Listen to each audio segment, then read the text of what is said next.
या आमदार लोक आहेत, खासदार लोक आहेत, ते यांच्यासाठी पळपळून मतदान करतो आपण. आणि ती आता ती बोलायला तयार नाही, ती त्यांचा आम्ही जाहीर निषेध करतो. दादा जोपर्यंत मुंबई सोडत नाही तोपर्यंत तुम्ही एकाही माणसानं मुंबई सोडून माघारी आलं नाही पाहिजे.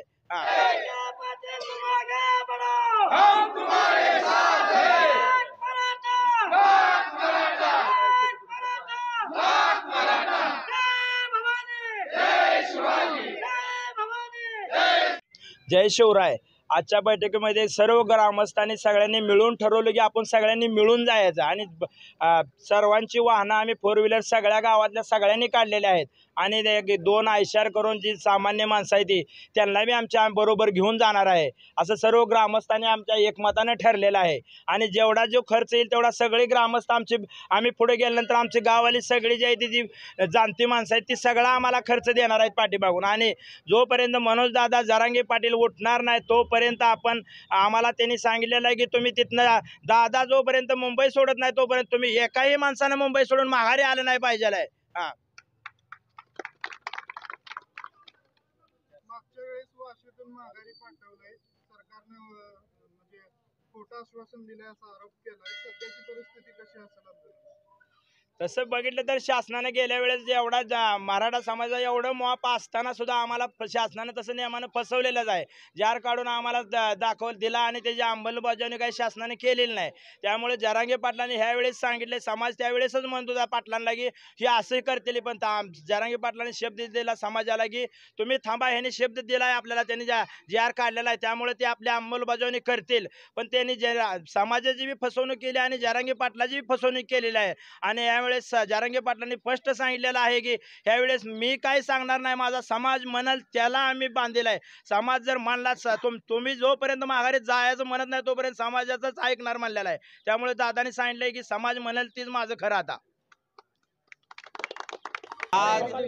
आज आमच्या इथे जे ग्रामस्थाची बैठक झाली त्या बैठकीला सर्व ग्रामस्थांनी एकमताने पाठिंबा दिलेला आहे जरांगे पाटलांना.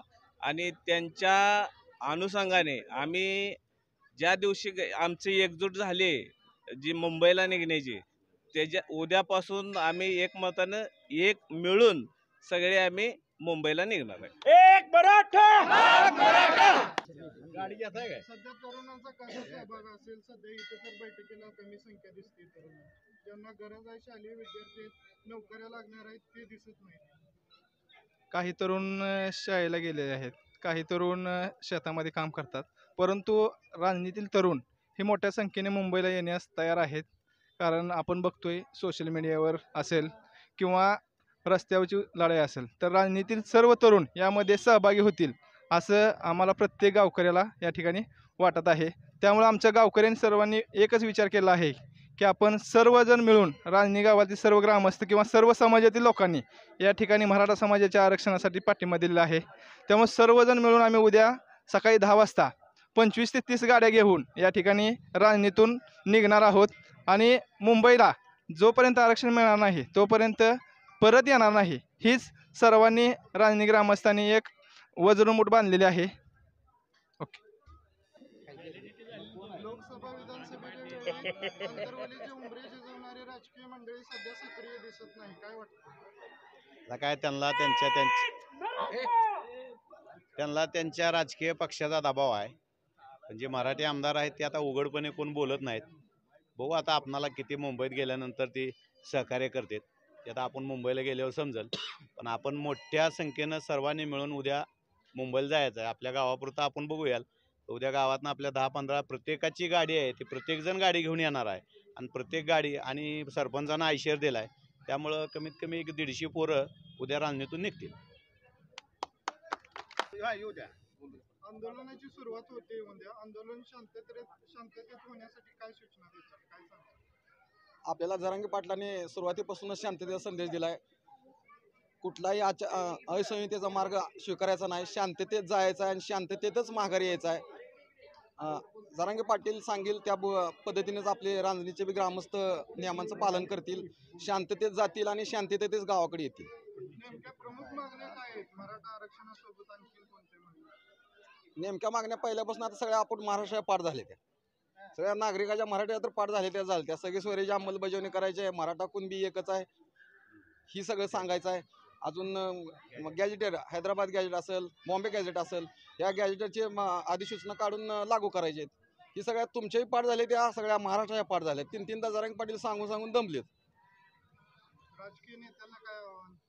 राजकीय नेत्यांना आव्हान देईन, तुम्ही राजकीय आमदार असतील, खासदार असतील, किंवा आपल्या इथले पंचायत समिती सदस्य असतील, सरपंच असतील, ग्रामपंचायत सदस्य असतील, यांना एकच आव्हान करेन, तुम्ही कुठूनही या, मुंबईत दिसा.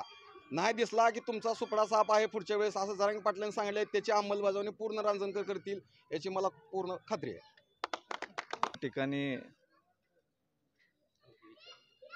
संघर्ष योद्धा मनोजदादा जरांगे पाटील यांनी जो लढा उभा केला आहे, या लढ्यासाठी रांजणी ग्रामस्थ व सर्व समाज आम्ही त्यांच्याबरोबर आहे आणि एकजुटीनं आम्ही पूर्ण ताकदीने त्यांच्याबरोबर आहे. या ठिकाणी मी गणेश नंदकुमार पंडित, सोनार समाज, ओबीसी मी पूर्णपणे पाठिंबा देत आहे. ओबीसी मराठा वाद कशा पद्धतीने बघताय? सध्या वाद उद्भवले दिसून येत. हा वाद स्थानिक लेवलला नाही, हा वाद राजकीय पुढारी वरील सर्व पुढारी यांच्यामध्ये हा वाद आहे. हे स्थानिक लेवलला हा वाद नाही, त्यामुळं आम्ही सर्व सहभागी त्यामध्ये आहे. बैठकीतून नियोजन कसं झालंय? उद्याची तयारी कशी असेल? बैठकीचं निवेदन आज असं झालं या, सर्व रांजणीकरांनी मेळ करून उद्या सगळ्यांनी म्हणून मुंबईला जायचं ठरवलं या. कमी कमी 25, 30, 40 गाड्या काय होतील ते होतील या. जर काय अडचणी आल्या तर सगळ्यांनी मिळून गोळा करून माघारी माणसं आणायची. दुसरं एक मला सगळ्या गाववाल्यांना सांगायचं आहे की आपण राजकीय गट तट सगळं विसरून या आरक्षणासाठी सगळ्यांनी मेळानं जायचं आहे. आपलं गट तट पुन्हा ही झाल्यानंतर बघू गाव लेवलला आपलं काय होईल ते होईल. आरक्षणाची खरंच गरज आहे का? आणि सध्याच्या आंदोलनातून यश मिळेल का? या अगोदर बी बरेच आंदोलन झालेत. जरांगे पाटलांनी 7 ते 8 वेळा उपोषण केले. सध्या उपोषण करण्याची गरज आहे का त्यांना? तर मी एवढंच सांगतो आमच्या ग्रामस्थाच्या वतीनं की जरांगे पाटील ह्या आंदोलनाला सक्रिय 2 वर्षापासून, आता तसा त्यांचा कार्यकाल बहुतेक 40 वर्ष झाली त्या आंदोलनातच आहेत. परंतु त्यांनी ज्या वेळेला लाठीचार्ज झाला आणि आंदोलनाचं महत्त्व कमी करण्याचं शासनानं धोरण आखलं, त्यावेळेला तिथून महाराष्ट्र सगळा मराठा एकवटला. याचं कारण का, तर त्या ठिकाणी झालेला जो अन्याय आहे, त्या अन्यायातून, कारण जरांगे पाटील कोणाला माहीतच नव्हते, मर्यादितच होते, पण त्यांचा जो लढा आहे तो सगळ्या मराठ्यासाठी. तो लढा नंतर लक्षात आल्यानंतर महाराष्ट्रातील मराठा जनता सगळी एक ठिकाणी एकवटली आणि त्यांना खरंच गरज आरक्षणाची वाटू लागली. आणि तुम्ही आत्ता मला प्रश्न विचारलाय, आरक्षणाची गरज आहे, अत्यंत गरज आहे. याचं कारण का, तर मराठा समाजामध्ये पूर्वी पाटील कुलकर्णी कोण असतील, त्यांना जमिनी 1000 एकर होत्या, 100-500. आज अवस्था काय मराठा समाजाची? 4 भाव आहेत, अर्धा एकर जमीन आहे, कोणाला घर नाही, कोणाला जमीन नाही, आणि कुठल्या बेसवर आरक्षण मिळत नाही हेच तंतोतंत लक्षात गेलं पाहिजे. आणि शासनाच्या निदर्शनाला आलेलं आहे, मागासवर्गीय असणारे अहवाल गेले, त्या अहवालातून सांगितलेलं आहे. पण अहवालामध्ये पुन्हा त्रुटी काढून चुकीच्या काहीतरी वाक्यरचना करून तो अहवालसुद्धा नाकारला जातोय. हे दुर्दैव आहे आपल्या महाराष्ट्राचं. आणि दुर्दैव दुसरं कुठलं आहे, मराठा समाजाचे 140-50 आमदार असून सुद्धा एक सुद्धा आमदार आपल्या मराठ्याच्या आरक्षणासाठी बोलू शकत नाही. हे मोठं दुर्दैव आहे. याचं कारण दुसरं, अपोजला गेलो तर कुठलेही ओबीसी असेल, इतर कास्टचा आमदार असेल तर लगेच आंदोलन करण्याच्या तयारीत असतो. पण अजून एक हे आमदार आपल्या मराठासाठी पुढे येत नाही. याचं कारण हे दुर्दैव कसं आहे, हे समाजाला, सर्वसामान्य लोकांना काळजीचं आणि चिंतेचं आहे.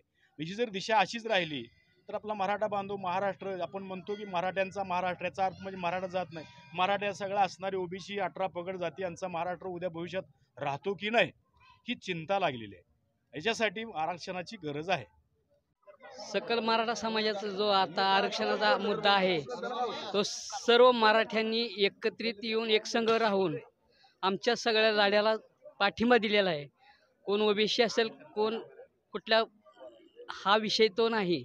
पण जो आमच्या जाती जेवढे आमदार आहेत त्यातल्या एकाही आमदारानं आम्हाला आपली दिशा दाखवली नाही की आपण ह्या मार्गाने जायचं, आपण काय करायचं, किंवा आपली उद्याची तयारी काय आहे ही एकाही आमदारानं आम्हाला सांगितलेली नाही. आम्ही सगळा समाज मराठा आम्ही मनोज जरांगे पाटलांच्या पाठीशी आहोत आणि एक मराठा लाख मराठा ही घोषणा देऊन ही माझं दोन शब्द दादा जरांगे पाटलांच्या उपोषणासाठी मुंबईला उद्या सकाळी 10 वाजता आमच्या ग्रामस्थ पूर्ण संख्येनं मुंबईला रवाना होणार आहे. 10-11 वाजता इथून जाणार आहे. किती लोक निघतील कसं नियोजन झालं? जरांगे पाटलाच्या या मोर्चासाठी आमच्या राजधानी गावातून कमीत कमी 400 ते 500 लोक आम्ही घेऊन जायची तयारीत आहे. आणि दुसरी गोष्ट म्हणजे आम्ही ज्या मराठा समाज या आमदार लोक आहेत ते खासदार लोक आहेत ते ह्यांच्यासाठी पळपून मतदान करतो आपण. आणि ती आता ती बोलायला तयार नाही ती त्यांचा आम्ही जाहीर निषेध करतो. एक मराठा